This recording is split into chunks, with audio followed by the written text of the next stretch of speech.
जय हिंद दोस्तों। हिंदी राष्ट्रभाषा अभियान में आपका पुनः स्वागत है। अब मैं प्रस्तुत हूँ क्षितिज भाग ए कक्षा 9वीं की पाठ्यपुस्तक क्षितिज भाग ए के एक पद के साथ, जो पद लिखा गया है कृष्ण भक्त कबीर रस खान के द्वारा। यह सवैया छंद है और हमने उसे कैसे पढ़ते हैं कि कितनी आसानी से उसको याद कर सकते हैं, हमने उसे अभी अभी आपको बता दिया है दूसरे वीडियो में। अब हम इसको पढ़ते हुए और इसकी व्याख्या भी कर रहे हैं और उम्मीद है कि अगर आप एक बार ही ध्यान से सुन लें तो आपको इसे अलग से याद करने की जरूरत नहीं पड़ेगी। देखिए, सबसे पहले रस खान के विषय में बता दें कि रस खान जी कृष्ण भक्त कवि हैं और कृष्ण के सामान्य भक्त नहीं, कृष्ण के अनन्य भक्त हैं। वे कृष्ण से बेइंतहा प्रेम करते हैं, बेइंतहा बहुत ज़्यादा प्रेम करते हैं।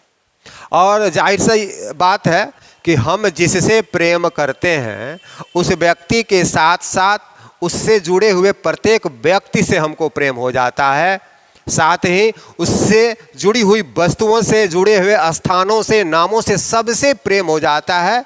यही प्रेम की असली पहचान है।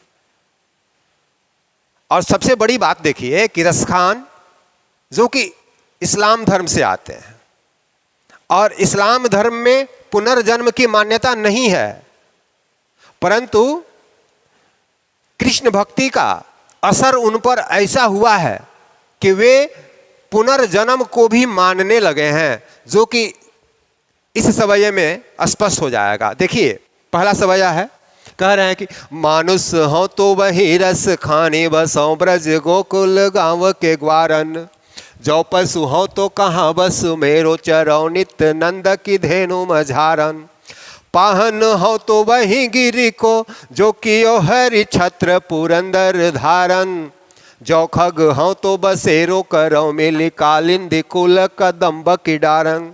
सबसे पहली बात कि आप अपनी पुस्तक सामने रख लेंगे और हमारे साथ बोलने का प्रयास करेंगे। देखिएगा कितनी जल्दी यह इसे आप इसे याद कर लेते हैं। आप देखिए कहना क्या चाहते हैं। कह रहे हैं कि अगर मैं मरता हूँ, मानुष हूँ तो वही रस खानी, अगर मैं मरता हूँ और मेरा पुनर्जन्म अगर मनुष्य में होता है तो कहाँ हो, तो बसों ब्रज गोकुल गांव के ग्वारन, मैं गोकुल में गांव का ग्वाला बनूं, ग्वालन बनूं, अर्थात मैं उसी जगह में जन्म लूं जहां कृष्ण पहले जन्मे थे, कृष्ण का पालन पोषण जहां हुआ था, कृष्ण जहां बड़े हुए थे, जहां किलोल किए थे, अपनी लीलाएं की थी। इसलिए कह रहे हैं कि मानुष हो तो वही रस खानी बसों ब्रज गोकुल गांव के ग्वारन। लेकिन अगर कहीं मनुष्य में मेरा जन्म नहीं होता है तो कह रहे हैं जो पशु हो तो कहाँ बस मेरो चरौ नित नंद की धेनु मझारन, अगर पशु में मेरा जन्म हो जाता है तो काश कि मैं उन्हीं गायों के बीच में चर पाता। किन गायों के बीच में? तो नंद की गायें जहां चरती थीं उन्हीं गायों के बीच में मैं भी रह पाता। और अगर गाय भी नहीं रहूं, अगर गाय में भी मेरा जन्म, पशु में भी मेरा जन्म नहीं हुआ, तो पाहन हो तो वही गिरी को जो कियो हरि छत्र पुरंदर धारण, अगर मैं पत्थर में अगर जन्म लेता हूं तो उसी पहाड़ का टुकड़ा बनूं, वही गिरी को उसी पहाड़ का टुकड़ा बनूं। किसका? जो कियो हरि छत्र पुरंदर धारण, इंद्र के कारण कृष्ण ने जिसे छत्र के रूप में जो है क्या किया था, प्रयोग किया था गोकुल को बचाने के लिए। जब इंद्र ने ऐसा कहा था ना कि मैं इतनी बारिश कर दूंगा कि गोकुल का नामो निशान मिट जाएगा, तो कृष्ण ने गोवर्धन पर्वत को उठा लिया। वहीं रस खान कह रहे हैं कि अगर मेरा जन्म पत्थर में हो तो उसी पहाड़ का टुकड़ा बनूं जो कृष्ण ने इंद्र के कारण अपने हाथों पर उठाया था।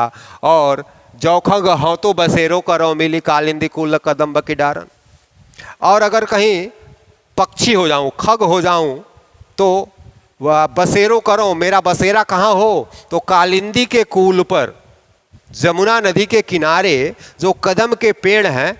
अर्थात उद्देश्य यही है कि कृष्ण यहाँ अपनी जो है लीला करते थे, तो मेरा भी जन्म वहीं हो जहाँ कृष्ण अपनी लीला करते थे। यहाँ देखिएगा, एक और बात विशेष बता दूं, कालिंदी कूलक कदम्ब की डारन में अलंकार है, अनुप्रास अलंकार, कालिंदी कूलक कदम्ब की डारन। अब देखिए दूसरा पद,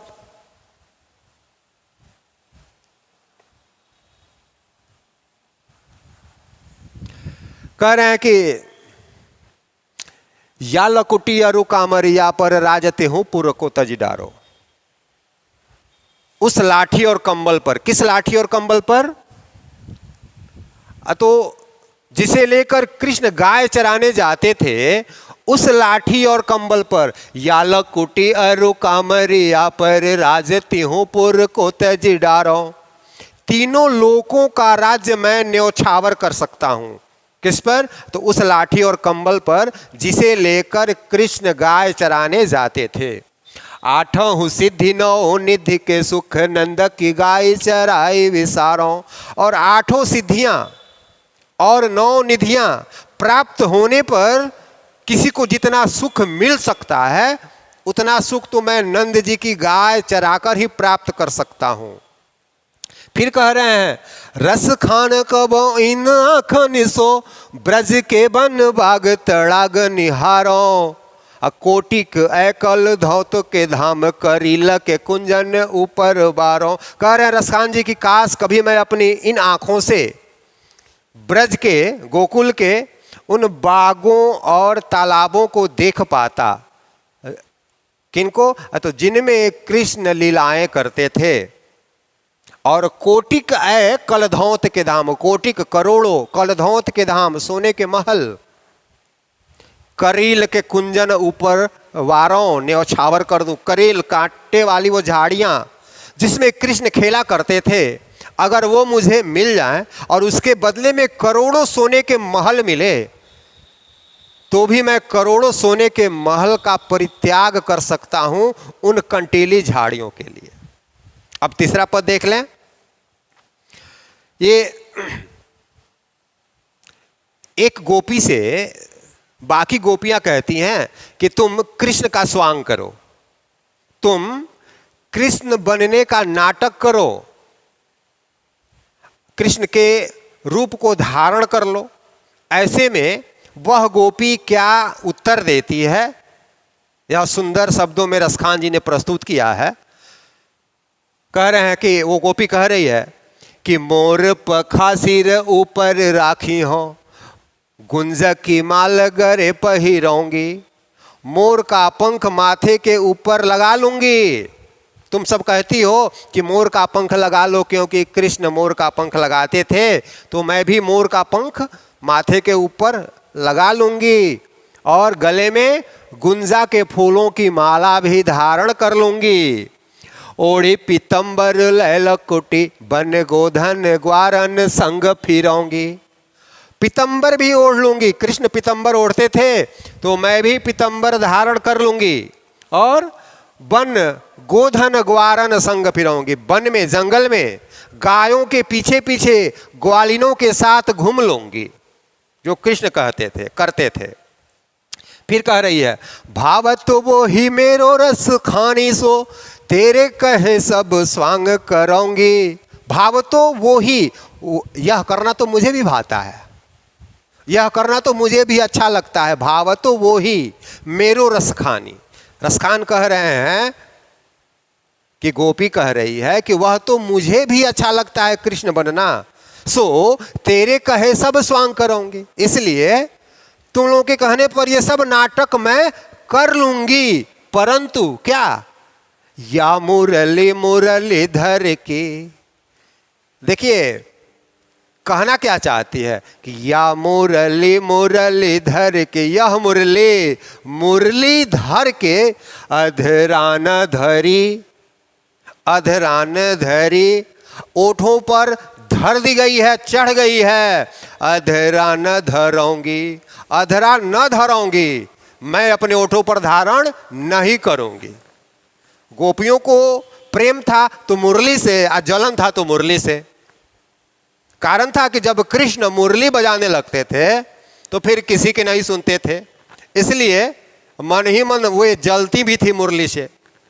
वही गोपी क्या कह रही है कि या मुरली मुरली धर की अधरा न धरी, अधरा न धराऊंगी। यहां शब्दों का संयोजन देख लीजिए कितना सुंदर है। अधरान, अधरान यानी अधरान ओठों पर, अधरा न ओठों पर नहीं, यानी एक बार यह ओठों पर चढ़ चुकी है तो मैं दोबारा इसे अपने ओठों पर धारण नहीं करूंगी। अब चौथा पद भी देख लें।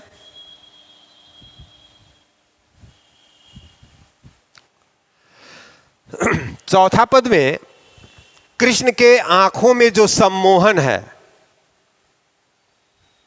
उसका वर्णन किया गया है। सम्मोहन, सम्मोहन देखिए शेर के आंखों में होता है, सांप के आंखों में होता है, किसी किसी की आवाज में इतना सम्मोहन होता है कि जब वो सामने वाला व्यक्ति कुछ बोलने लगता है तो पता ही नहीं चलता कि कितना समय हो गया। घड़ी देखने की भी फुर्सत नहीं रहती, क्योंकि लगता है कि घड़ी देखेंगे तो कुछ शब्द छूट जाएंगे। तो कृष्ण के आंखों में जो सम्मोहन है, कृष्ण के मुस्कान में जो सम्मोहन है, उसका कितना सुंदर चित्र प्रस्तुत किया है रसखान जी ने। देखिएगा, गोपी कह रही है, चूंकि उसके घर वालों ने उसे मना किया है कि अब तुम्हें कृष्ण के पीछे पीछे नहीं भागना है, और गोपी कहती है कि कृष्ण के पीछे मैं नहीं भागूंगी, परंतु उनकी मुरली ऐसी है कि जब आवाज उसकी सुनाई पड़ती है तो मैं बेबस हो जाती हूँ। तो घर वाले कहते हैं तो कान में उंगली डाल लेना, वो बोलती है कि ठीक है, छत पे भाग जाना तो ठीक है। इसके बाद गोपी कहती क्या है वह देखें, कह रही है, कान निदय अंगूरी रही वो जब ही मुरली धुनी मंद बजे हैं। जैसे ही मेरे कानों में मुरली की धीमी धीमी आवाज आने लगेगी, मैं कानों में उंगली डाल दूंगी ताकि वो आवाज मुझे सुनाई न पड़े और उसका प्रभाव मुझ पर नहीं हो। फिर क्या, मोहनितानन सोरस खानी अटा चढ़ी गोधन गए हैं तो गए हैं।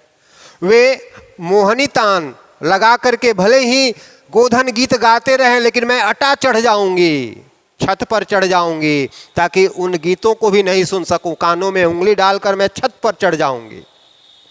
परंतु अब क्या बात है, तो कह रही है कि टेरी कहो सिगरो ब्रज लोगानी, टेरी कहो, टेरी पुकार कर कह देती हूं कि ब्रजवासियों सुन लो।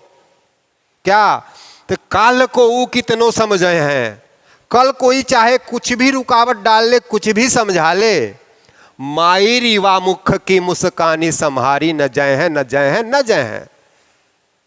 मायरी नहीं, को लोग कहते हैं मायरी, मतलब बड़ी बात कहने हुए। मैंने कृष्ण के चेहरे पे जो मुस्कान है, अगर मैंने उनका मुस्कुराता हुआ चेहरा देख लिया तो फिर मैं अपने आप को नहीं रोक पाऊंगी। मायरे वा मुख की मुस्कानी, उस चेहरे की मुस्कान संहारी न जय है, न जय है, न जय है।